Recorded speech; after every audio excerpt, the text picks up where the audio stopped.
Here is my overall perfect timing, car horn as soon as I'm talking. Here is my overall thoughts on the social media detox that I did. Because the video I did was quite small. So I just wanted to do this kind of video just to address every little minutia of it. In the month of mental health, and to me, like, I like when there's months dedicated to things, but I feel like certain things like mental health or whatever, that should be addressed throughout the year. That's just my personal opinion. Um, but I feel like with the detox that I did, I felt like it was necessary to reset my mind. And it did feel strange. As I said, it was hard to not go back onto the apps, you know, and be sucked back into the void. And I can safely tell you, the minute I went back on the apps, back in the void. Back in the void.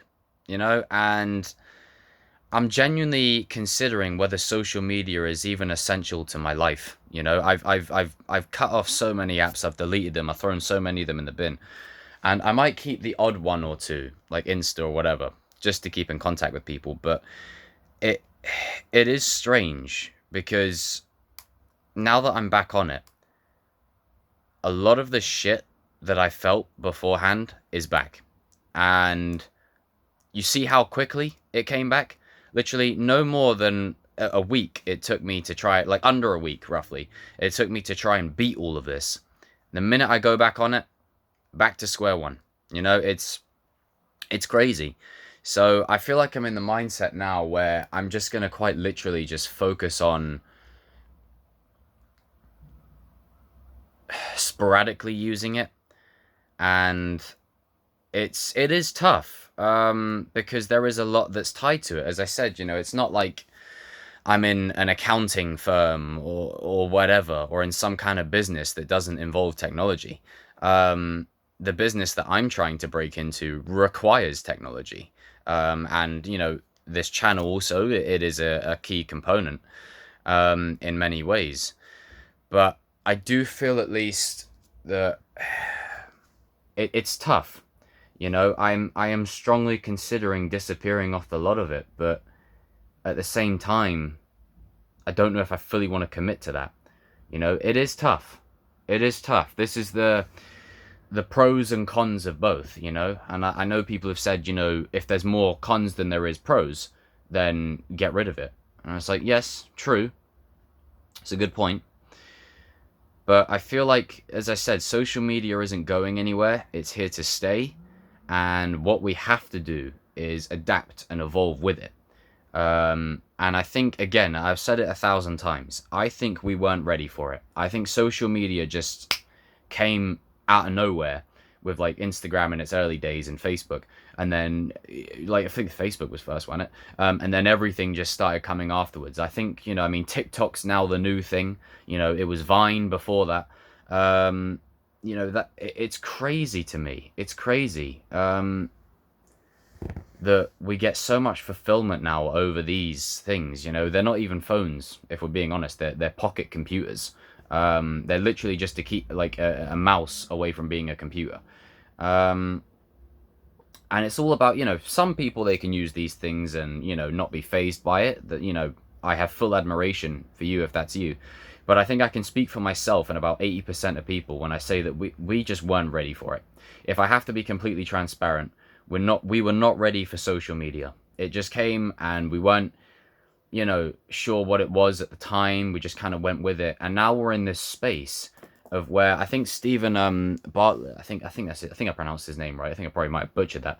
But I think he had someone on saying that we are in the age of the comparison game.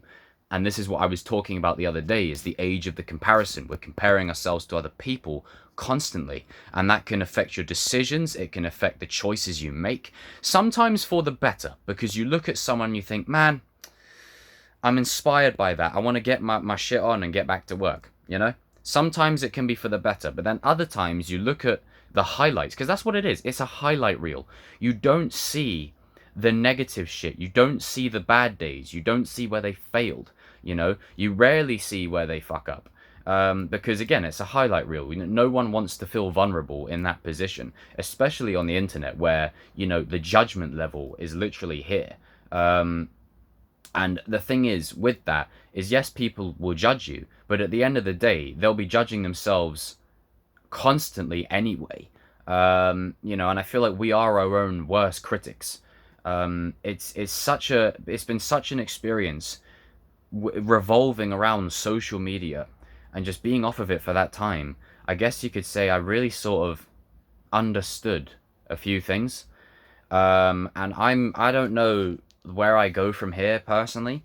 Um, I'm genuinely considering just trying to implement a way where I'm literally on social media maybe once a day and that's it. Um, because it's crippling, you know? I don't mind going on there and posting up the odd thing or, interacting with people, but for the most part, with being back on it after just a week, the same things I felt beforehand just started to come back. And I don't want to get too much into them, but I think I can speak for a lot of people when I say it's the comparison game. It's what does this person have that I don't? And I feel like we do that. And it's all about like, hey, are you looking at me? You're looking at me? You're looking at me? And, I've been guilty of that in the past, really guilty of that. And it's something that I've really tried to do my best to, work around and grow and evolve through. Um, I mean, honestly, I don't know where I'm going with this, but this is just my overall thoughts on how it went and where I'm at now. Because I got to be real with you, it's it's just a mind-boggling experience. And again, we are in the month of mental health awareness month or whatever it is. And I'm doing something soon with a buddy of mine, so you guys keep an eye out for that. I'm looking forward to doing it. It's gonna be sick. But however, I feel like I don't know. I think this is something I'm starting to realize now as I'm in my early 20s, is that when you're in school or sixth form or college. So if you're American, basically college is like extended school, pretty much. Like it's the extended level, and then university is like your university and all that kind of stuff. Um, but I feel like, how do I say this? You come out of a format where you have this routine every single day for a majority of your life. You wake up, you have your Nutella sandwich or whatever. You have your ready break, you brush your teeth, you after you have a shower, you go to school, you do your school stuff, you go and have your meals, you go and have your break time, you do your assemblies, whatever. You finish school, you come home, you do your homework, you play PlayStation, you go to bed, rinse and repeat. Or you meet with your mates in the park, and then that's it. Like that kind of thing. And when you remove that routine, you're left kind of with yourself and your own devices and your own choices, and you don't have the protection of an infrastructure anymore. You have your own back. So it is something that I'm starting to steadily learn, that in this life, as much as I would like to be there for people and want to always be there for people, you can only rely on yourself and yourself only, because it's you that's going to get you out of the shit, not anyone else. People may give you the ideas to get out of the shit, but you got to be the one that takes the choice to say, you know what, I need to get out of this shit. Which is why this year I'm just, again, I don't like to put a time frame on things, because a few years back, I remember, I think it was before 2015, right? I said that this year was going to be my year. I said that this year I was going to nail everything.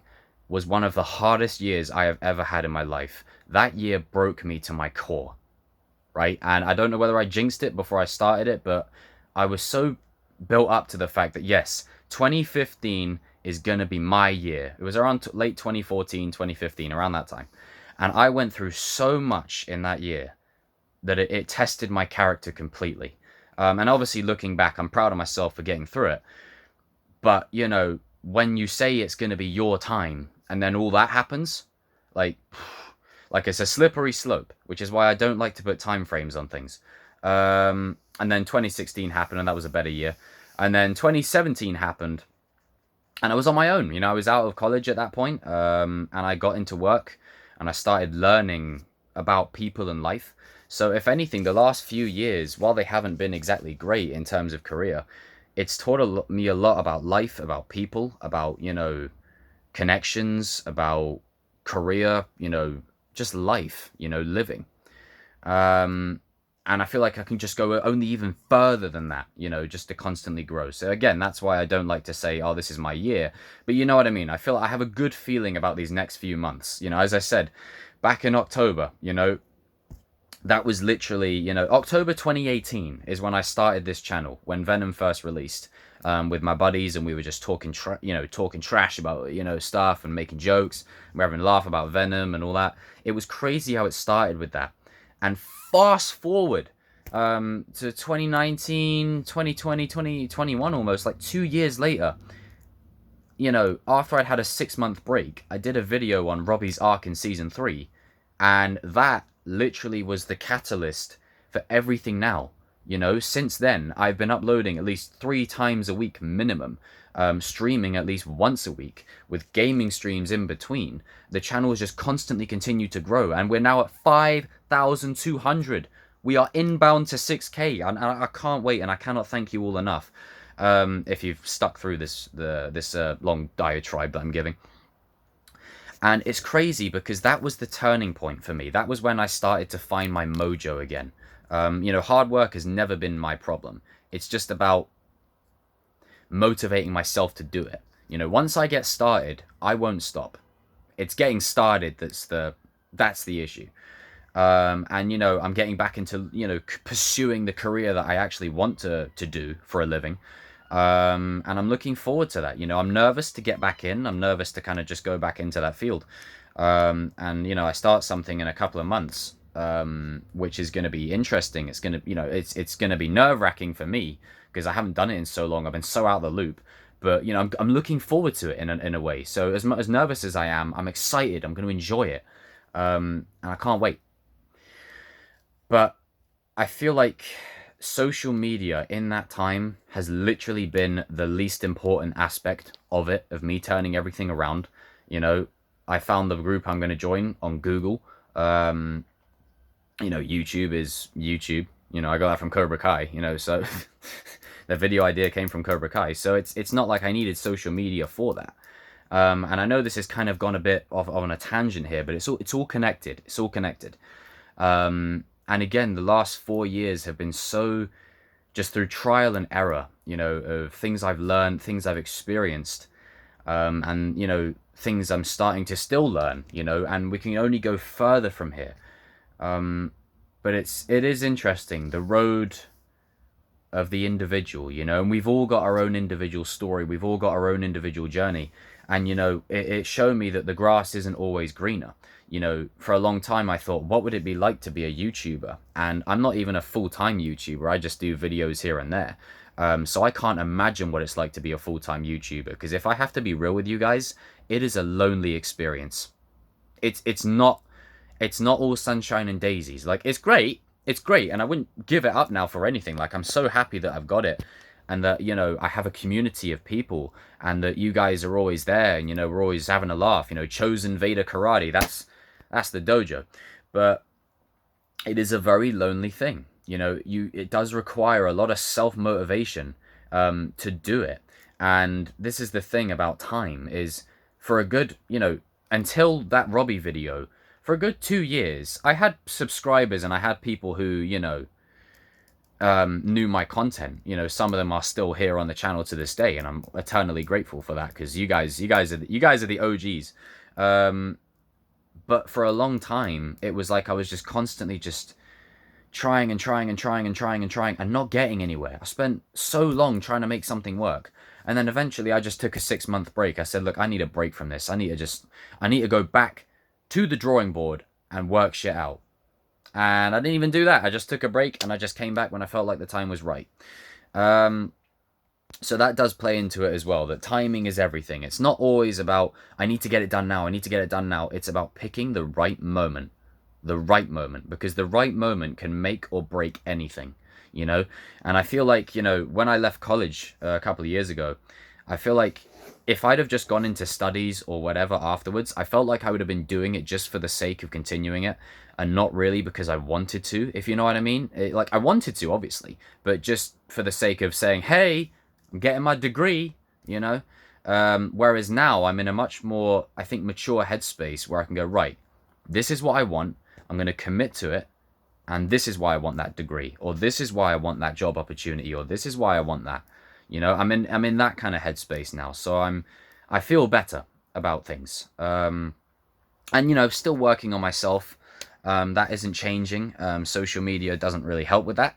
But that's something that I'm gonna have to just figure out myself. Again, this is part of the social media review. Is that, you know, in the detox, I learned quite a lot. So it is a lot of intrigue for me, really, within that kind of realm. But yeah, this was just me putting my thoughts out there, just giving an overall sort of consensus on how it all went, because I know the video I did was quite brief. It was, you know, basically to build up hype for the Chosen Live that night. That was one of my best Chosen Lives ever. Thank you all for tuning into that. That was sick. Talking about redemption characters and, you know, why characters need to be redeemed and why some redeemed characters suck and why some redemptions work better than others, etc., etc.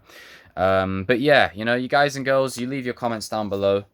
And yeah, I just hope that, you know, you're all taking care of yourselves and you're looking after each other, and especially yourself more than anything. Because yeah, you know, this world is a cruel beast. It's a cruel beast, and you know, it shows no mercy sometimes. So, you know, keep trying.